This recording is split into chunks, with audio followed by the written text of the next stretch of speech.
A lot of it, like I said, was about pushing people away, about masking my own pain, about not dealing with bullies or different challenges head on. I was trying to get away. And it's funny, Carolyn, because every time I went away from a problem, a new one just kind of appeared out of nowhere. And Yeah. every time there's been a problem, I've kind of always been there. I was like, dang, like, how did I wind up in this problem room again? This is the Your Next Success podcast, and I am your host, Dr. Carolyn Sengel. I am a life-first career coach and strategist on a mission to normalize questioning your career. We explore how to build a career that truly fuels your life. And you will hear stories from people who have navigated big career transitions themselves, so you can create a life-first career and become your own version of authentic success, one that is aligned, meaningful, and truly yours. Alex Dumas is a keynote speaker, MC, and author who helps leaders find the confidence to perform when the pressure is highest.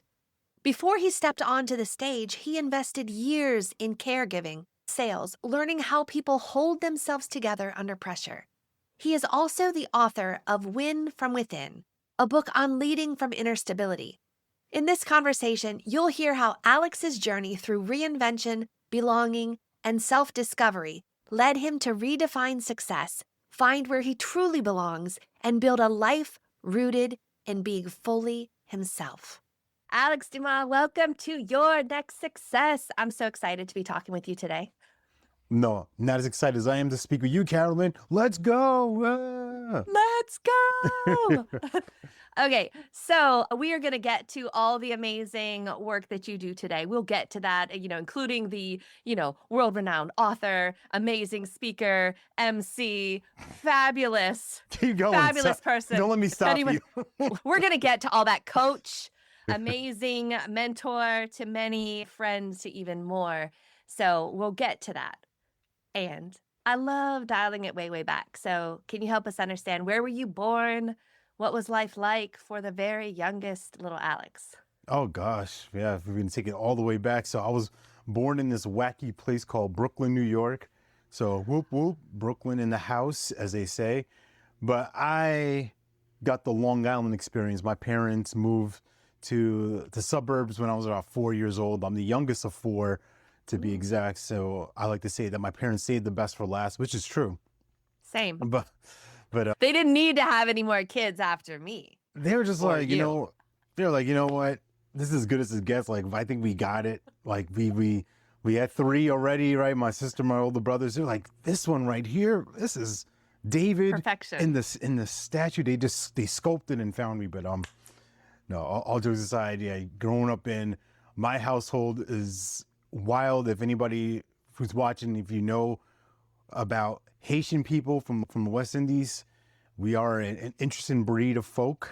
We are very blunt and direct and loud, party hard. We celebrate and we also have our own challenges, as anybody out there does. Growing up, I always felt kind of in between with things because I'm the youngest of four, but the closest sibling in age to me was 6 years apart. So I'm going to middle school, they're in high school. All right, I'm in high school, they're in college. I'm in college, they're out of the house. So I'm always kind of like just out of step, you know what I mean? Just like out of sequence with them.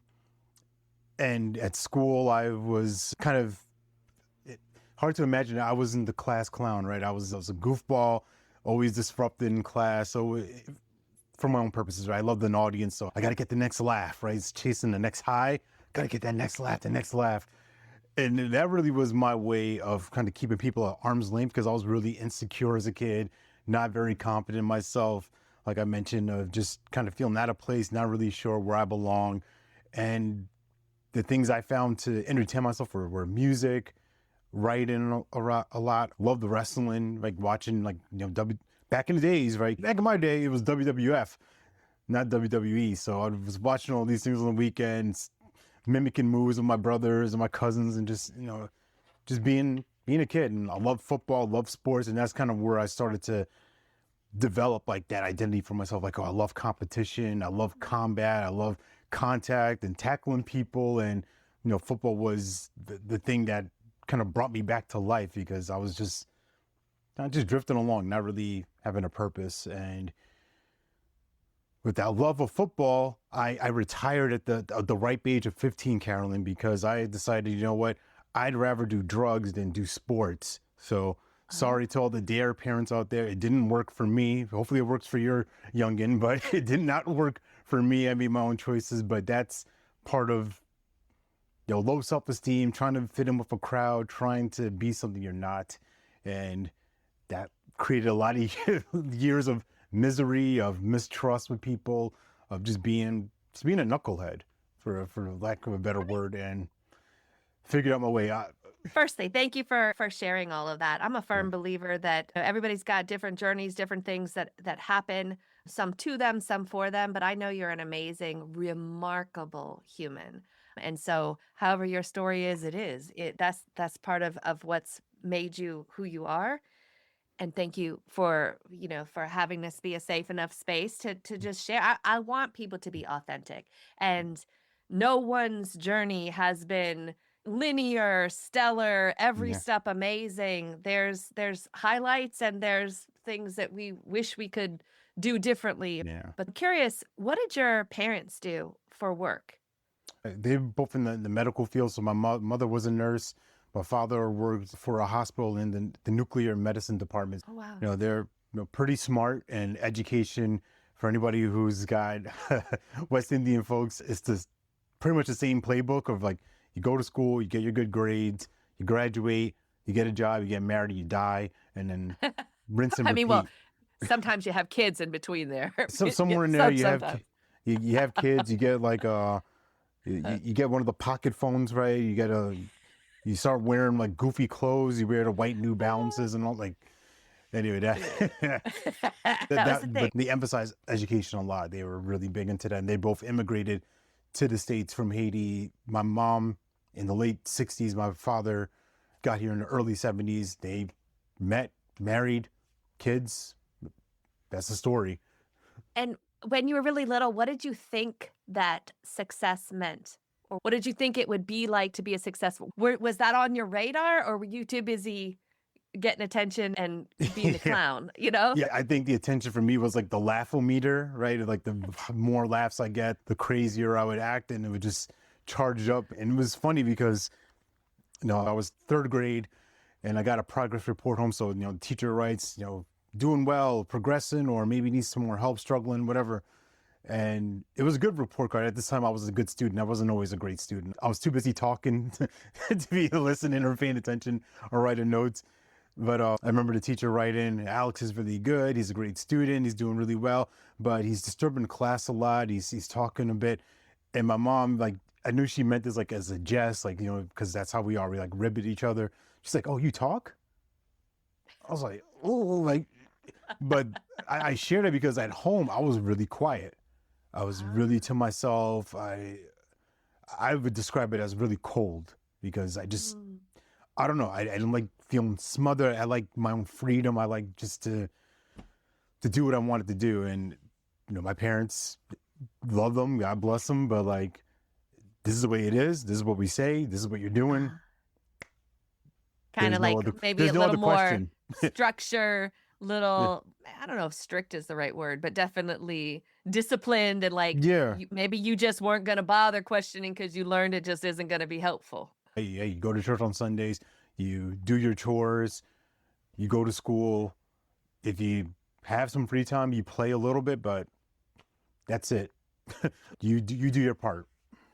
And so from your young mind, you're like, okay, I guess success would mean getting married, having a family, and everybody just falling in line, and we'll be good then. I mean, that's the thing you do, right? It's what I see my uncles, other cousins, like, just you follow the assembly line. And so at some point you're like, you find football, and that's kind of a fun reprieve for a while. Yeah. And then those teenage years hit, and you're looking to belong. Next thing you know, you start making friends who aren't friends, or what? Like, tell more about that. Like, how did that go down? Because, it seems like sometimes it's just like one little decision, and next thing you know, what happened, At the time, it's like, oh, just one decision. It's one time, one thing. Yeah, I mean, it's a buildup of like all these years, right? Of like a young age, really, my mind was set like, oh, I don't fit anywhere, I don't belong, right? That's the story that I carried as really starting as like old as 6, like, hey, I don't really belong anywhere, I don't really fit in, and carrying that for years and years and years, and then, ooh, this makes me feel kind of better. I feel kind of good here. I get to like escape for a while. I want to, Mm. you know what, stay escaped. Like you say, like Yeah. you want to belong. Well, I was being lost and I liked it, and I Yeah. wasn't trying to be found. And yeah, it started off as just like, curiosity, right? I love this quote from Alice in Chains, right? The late singer Lane Staley. He wrote, "I used to be curious, but now it's sheer sustenance," right? And he was really Ah. open about his drug use and all that. And I always latched onto that line because, like, yeah, that's kind of how it started. People were like, oh, that's the gateway. No, it's not. Yes, it is, because Yeah, yeah. my gateway led me into like, all right, I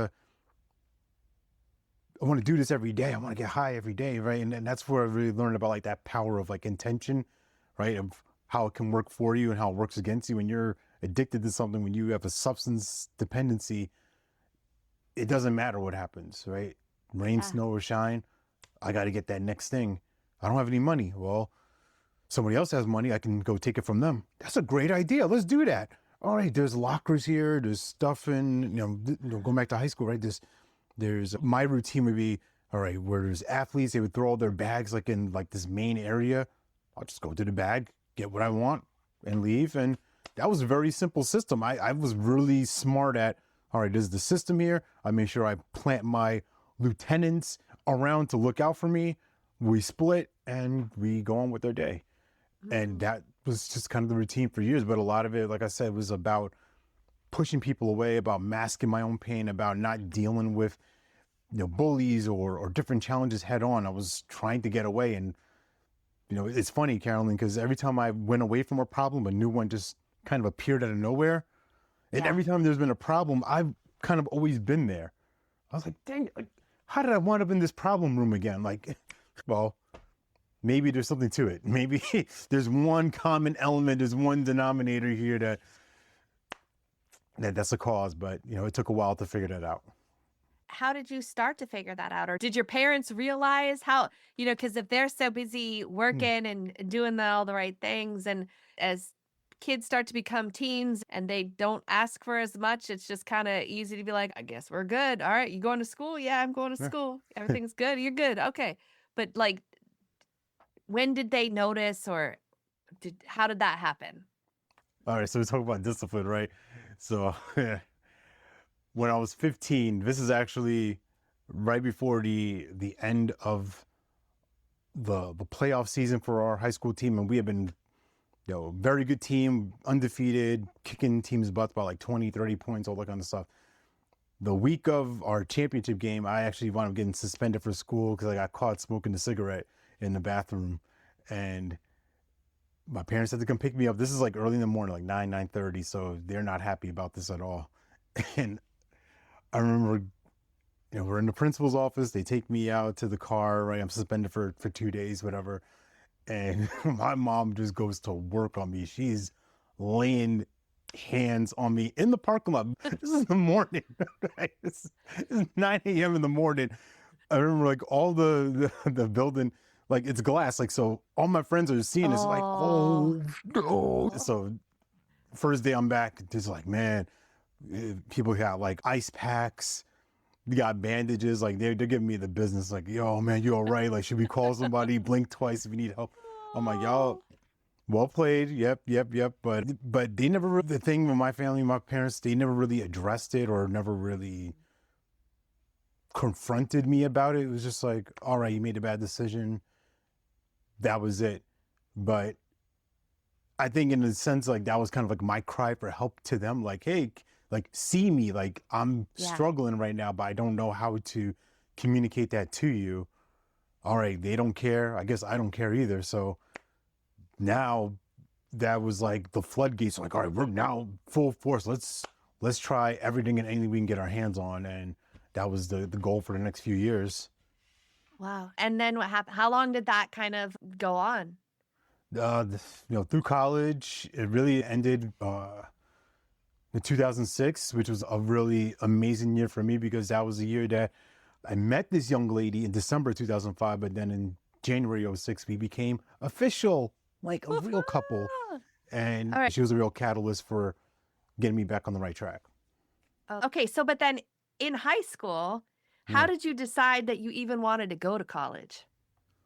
I mean, was that or was it just like that's an expectation, you got to go to Yeah. college, so I guess you're going to go. But then what did you even choose to want to try to study? Yeah, it was definitely just an expectation. Like, this is what we do. Like, my brothers and my sister had gone to college, graduated. So there's no argument about it. So I started off in community college because my grades were just, crap. And I did an associate's there. Then I graduated with a psychology degree.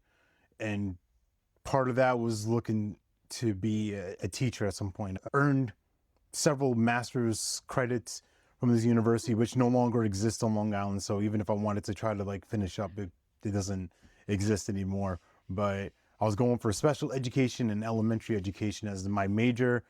And it was really through college that I wound up in the field of nonprofit management, working with special needs individuals. That was my really first real line of work for close to a decade of working with How this did that population, opening group Yeah, homes. Yeah.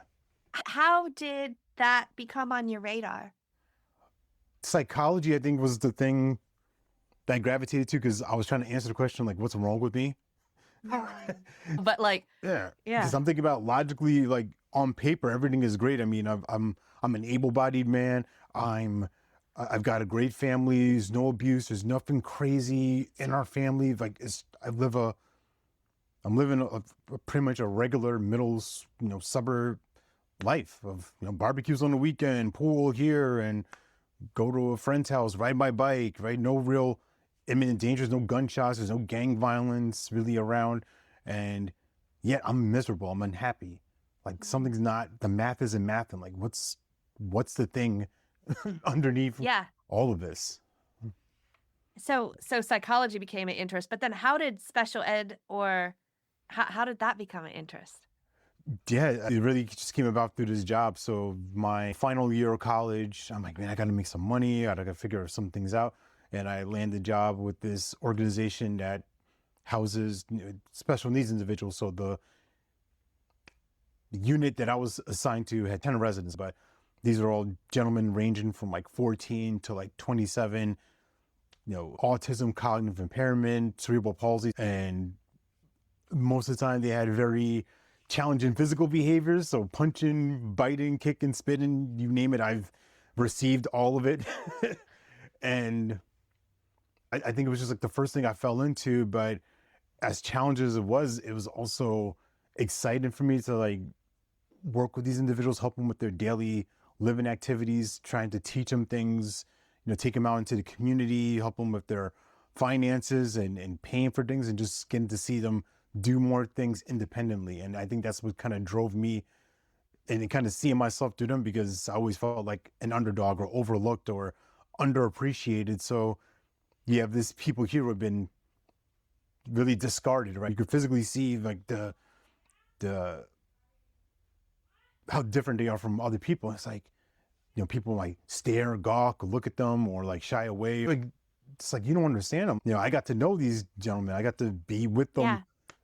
day in and day out through holidays. Some of them, their families aren't as involved, and those were tough ones because you can see that they know what's going on, right? This person's going away for the week and I'm here.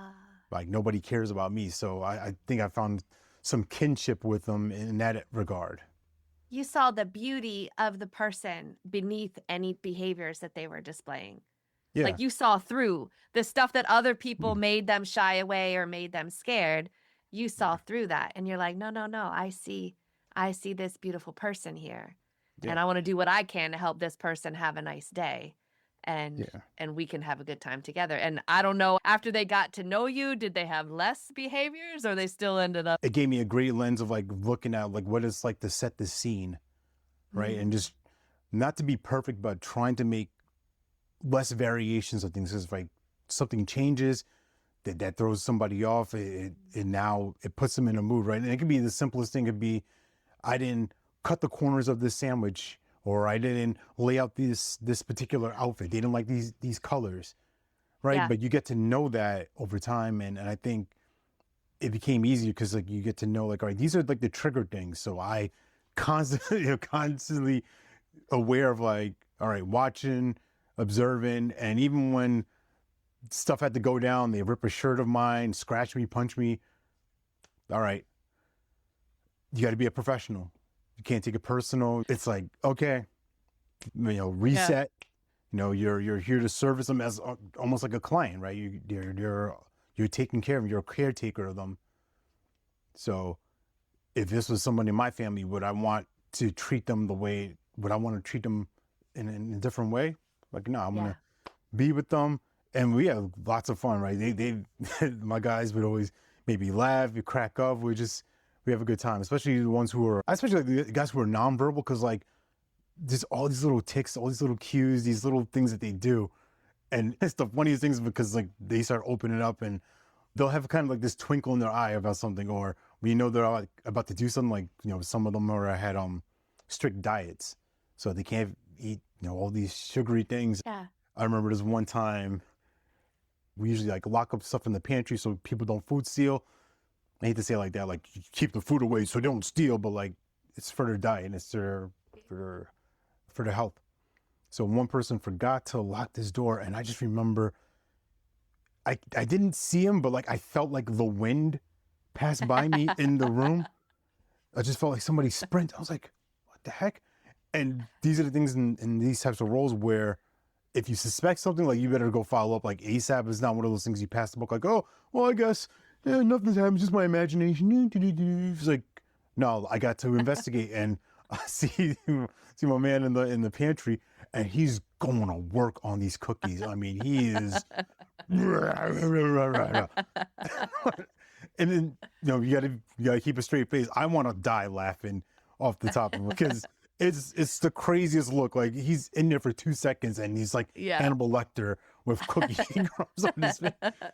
And it's like, all right, come on, redirecting him to go out this way. Use your your communication device. Like, I want cookies, or I want this, right? Like, point it out.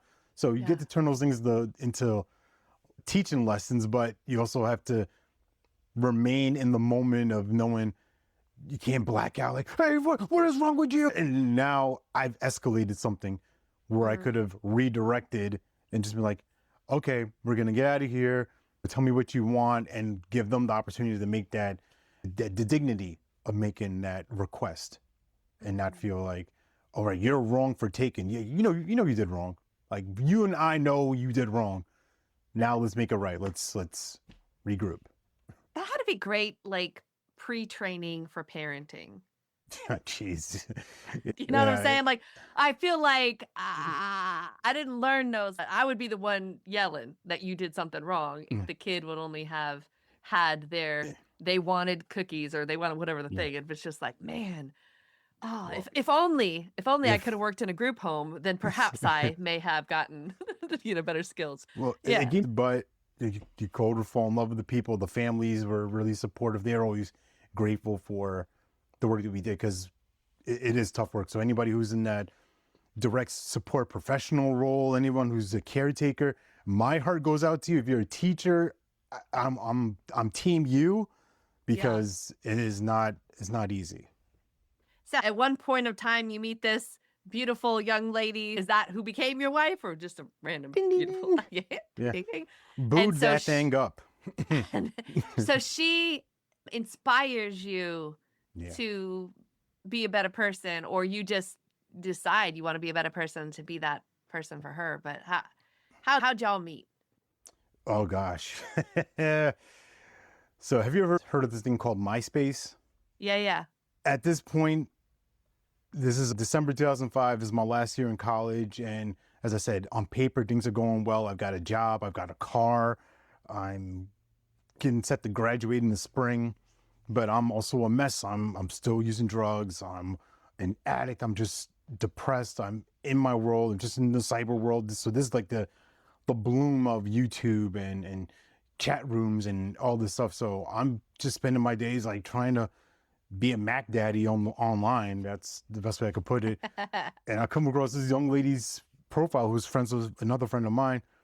And I did what most suburban hood boys do. I went straight into the DM, right? Not even, no etiquette at all. And I just typed her 3 words. I said, "What up? Nice pics."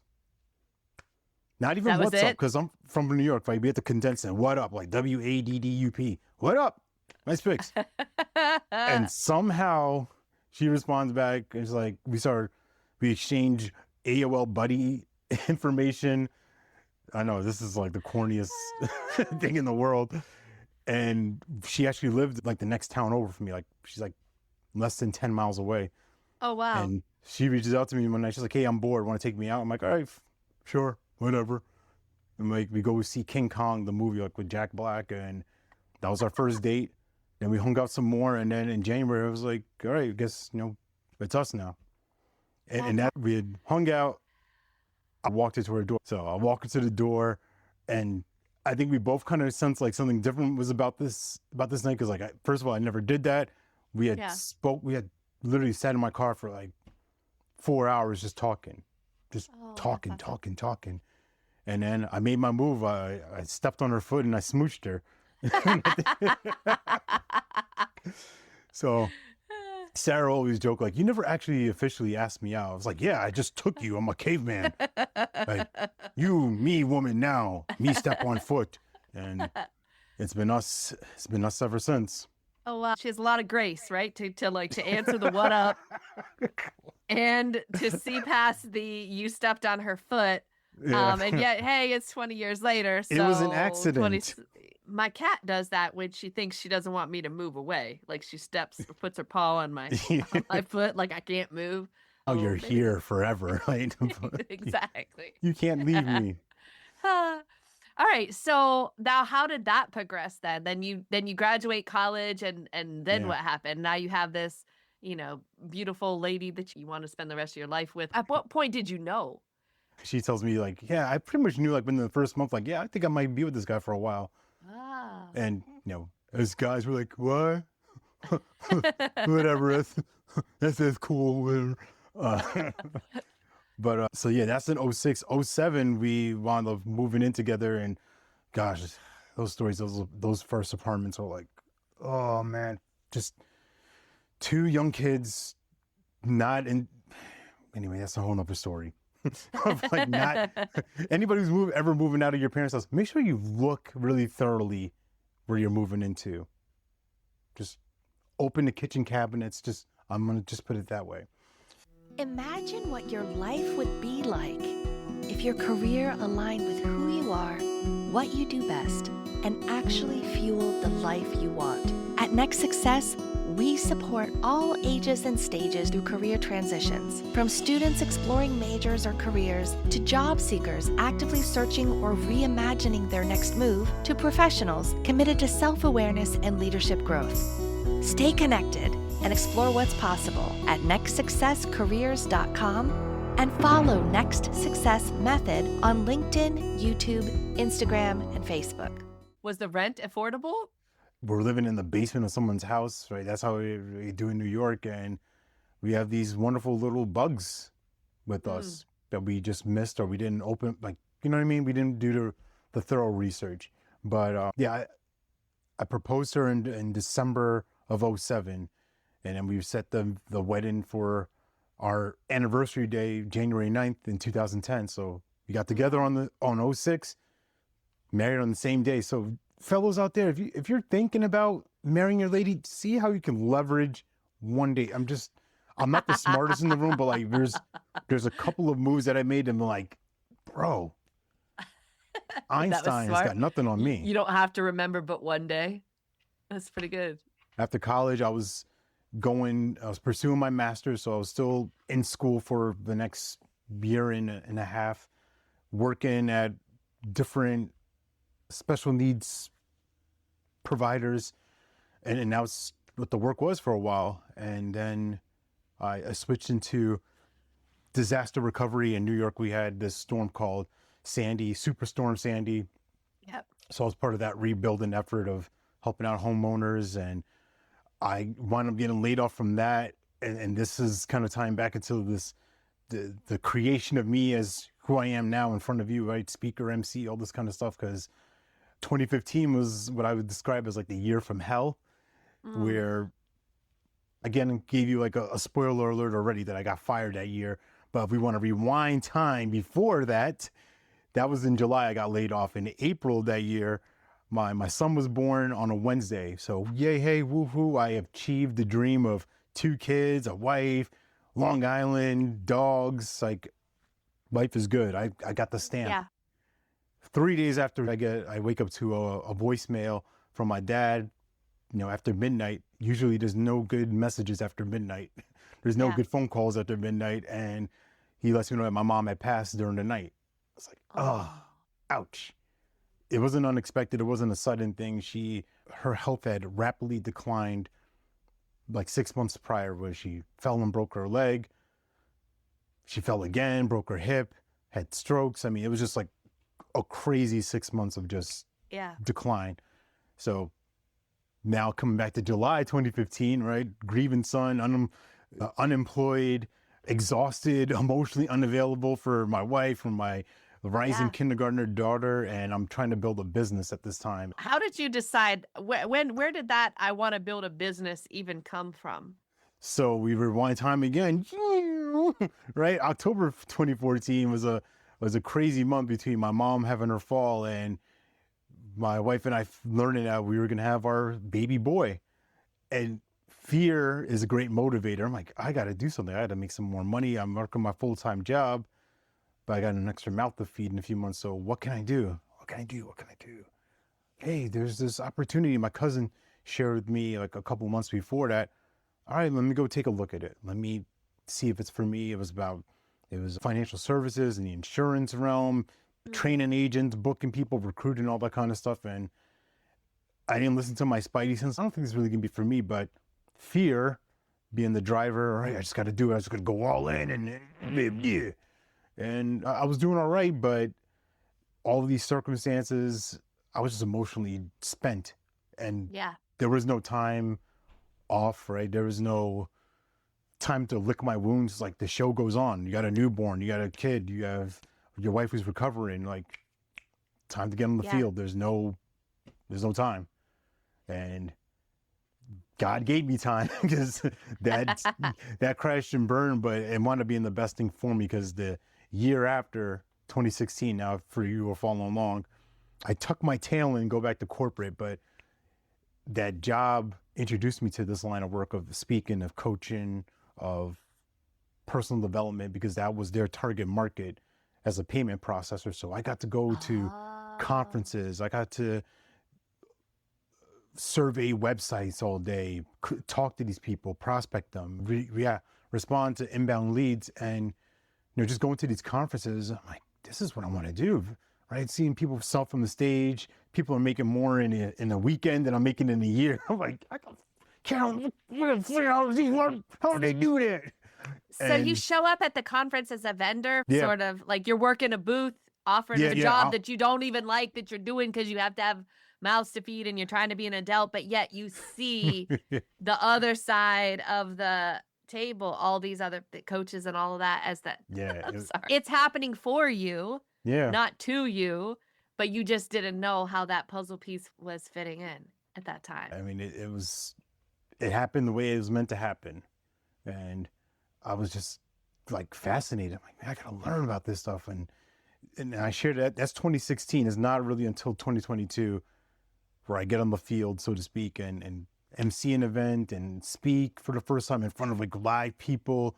And whatever that thing was, that spark I had as a youth when football showed up in my life, like that thing came roaring back. I'm like, this is what I know I can do this.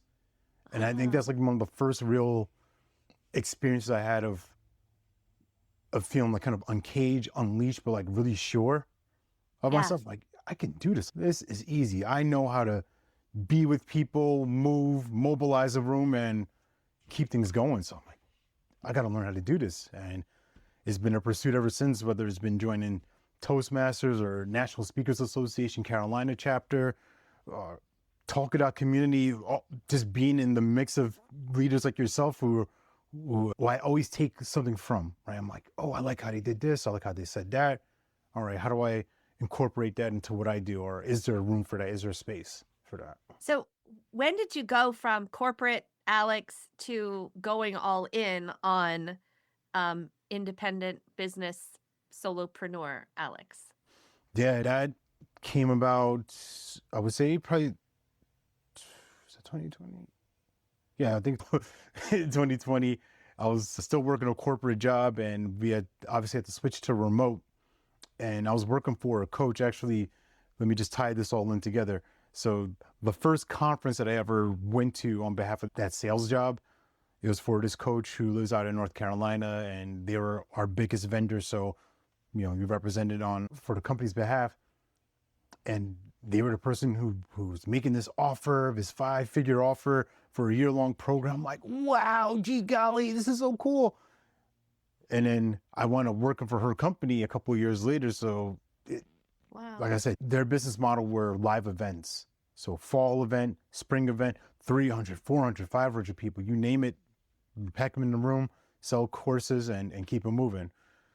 We went to this virtual option, because of COVID. And I realized, like, I don't think I can do this. Like, I had my kids with me at the time. They're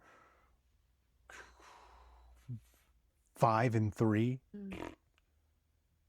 5 and 9. Yeah. I'm like, I can't even do math right now. But yeah. All right. So doing that, I'm ignoring them all day because I got to be glued to the computer. Like, I feel like I'm wearing like Depends. Like, I can't pee. I got to be here, be the MC and direct people to different rooms. And that was kind of that real confirmation that this is not going to work, right? Because who knows when these kids are going back to school. I'm also trying to homeschool them at the same time. Yeah. That's why I say with teachers, whatever they need, get them 5 figures, get them 6 figures, get them 7. Like, they've earned every penny, because I love my babies and I was ready to throw them to the wolves.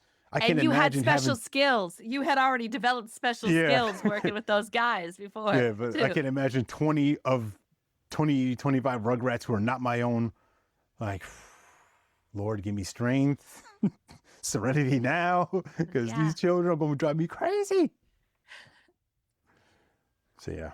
Did you start building your own thing before you left your stable thing, or did you go all in? Like, where was the final corporate? That's it. Was it by choice or by force?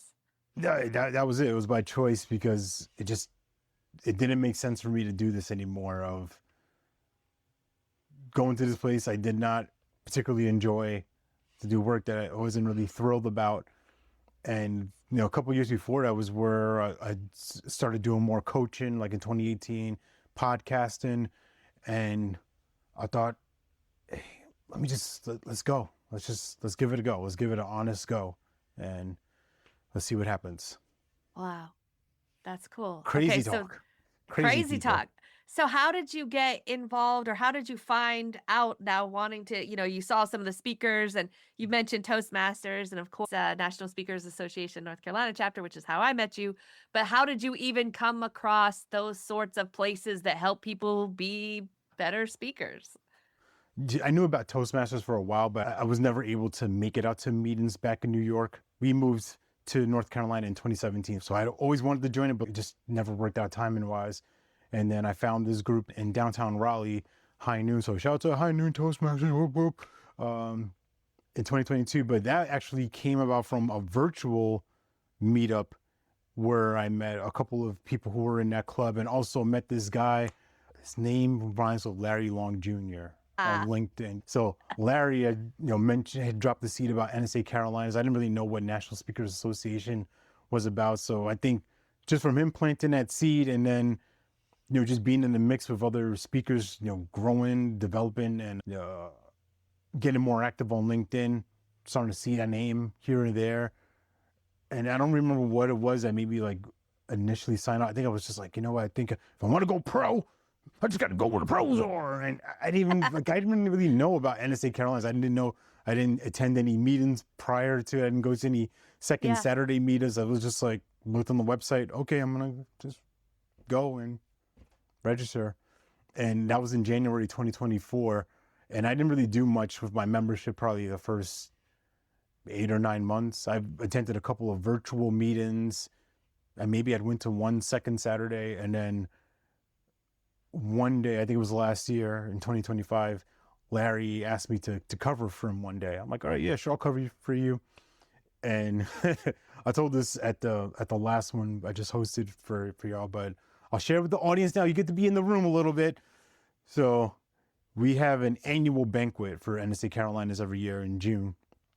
So last year, June 2025, we're having the banquet. You know, everybody's celebrating, you know, all this stuff. I come back, my wife is like, where the hell were you? I'm like, what did I do? They were looking for you. Like, who, like, do I owe money? Like, you know, like paranoid New York minds going, oh man, they found me. Like, what? But she's like, no, they said your name. They shouted you out. I'm like, for what? And so Larry puts it back on the screen, like, shout out to our area champion, Alex Dumas. I'm like, I only helped you out once. Like, what are you talking about? Like, this is what my mind is saying. Like, oh, okay, thank you, Hercules. Like, Yeah. and then they pulled me in. They're like, hey, how'd you like to host these meetings for the next year for our chapter? All right, sure, game on. And as we're recording this, I have completed my reign as the area champion, and it goes to show, it proves, you know, what Larry is preaching, what I'll preach as well, as far as, you know, groups that you're a part of, associations, memberships. The more you actually put in, the more you actually get out of it, right? And I know it sounds corny, oh, that's so cliche, but I am just sharing from my experience. The more involved I was, people recognize my name, shout you out, you know, that's all good. And you also get some of the other perks as far as like, all right, when someone's looking for somebody, I'm kind of a name they drop first. Okay, that's kind of cool. I get to be the belle of the ball to a degree. And it's not like I did it for, it's just, I wanted to serve. I wanted a way to contribute. And when you lead from that space, then you get to win. It's been awesome. I mean, I joined on New Year's Eve, I think, because I had interviewed somebody who's very involved in NSA in Ohio, Natalie Siston. She was also part of Positive Intelligence, PQ, Mental Fitness, Mental Resilience, one of the programs that I brought into my method. And so I had seen her on some different webinars for that program. I invited her as like, hey, would you like to be on my podcast? And of course, my podcast was like, it's been almost a year now, a little over a year now. But like I had, and she said yes graciously.